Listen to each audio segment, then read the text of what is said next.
Bocoran One Piece 1051. Nilai bounty Luffy meroket lampaui Kaido.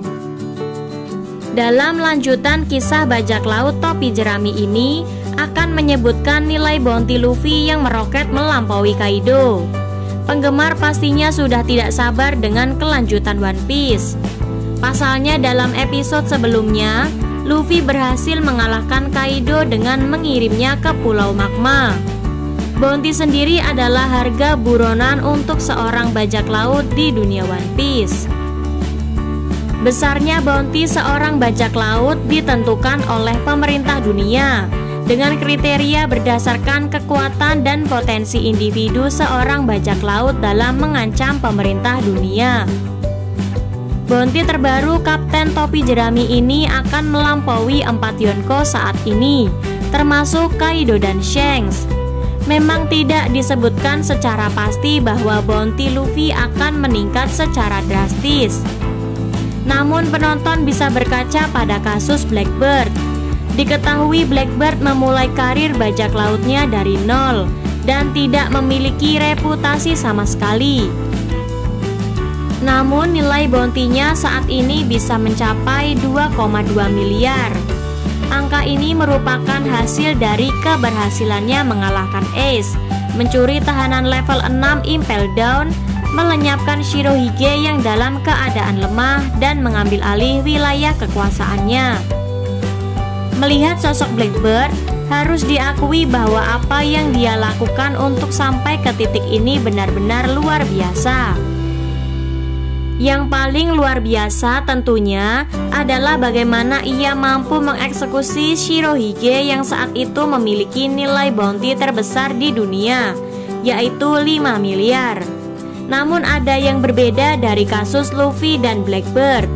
Blackbird mengalahkan Shirohige saat karakter tersebut sedang terluka parah, sementara Luffy lebih berani.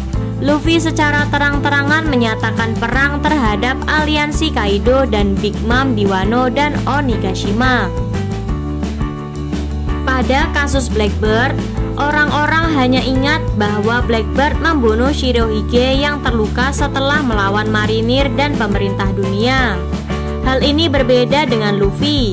Meskipun pada awalnya Kaido harus berhadapan dengan beberapa orang sekaligus, namun pada akhirnya Kaido bertarung 1 lawan 1 melawan Luffy. Bahkan Yamato sendiri menyadari bahwa Luffy ingin mengalahkan Kaido sendirian. Karena Luffy yang memulai semua kekacauan ini, itu berarti orang-orang tahu bahwa Kapten Topi Jerami bertanggung jawab untuk itu. Dengan alasan tersebut, tentu Luffy akan mendapat pengakuan dari semua orang yang tidak didapatkan Blackbird saat itu. Inilah yang membuat bounty Luffy akan melesat naik. Bahkan kemungkinan akan mencapai 5 miliar, di mana itu lebih dari bounty Kaido. Ditambah lagi, Luffy baru-baru ini dipastikan telah mengalahkan makhluk terkuat di dunia, pemilik bounty termahal, Kaido. Kaido memiliki nilai bounty sekitar 4,6 miliar yang jika ditotal dengan bounty Big Mom akan mencapai hampir 9 miliar. Luffy memang tidak menghadapi keduanya karena dia hanya menjatuhkan Kaido. Namun, perlu dicatat bahwa Luffy adalah sosok penting yang memulai perang melawan aliansi Kaido dan Big Mom. Akan jadi berapakah bounty Luffy? Penonton akan mendapatkan jawabannya setelah menyaksikan One Piece chapter 1051. Demikian informasi mengenai bocoran spoiler One Piece chapter 1051 yang menyebutkan nilai bounty Luffy akan meroket melebihi Kaido. Semoga informasi ini bermanfaat untuk Anda.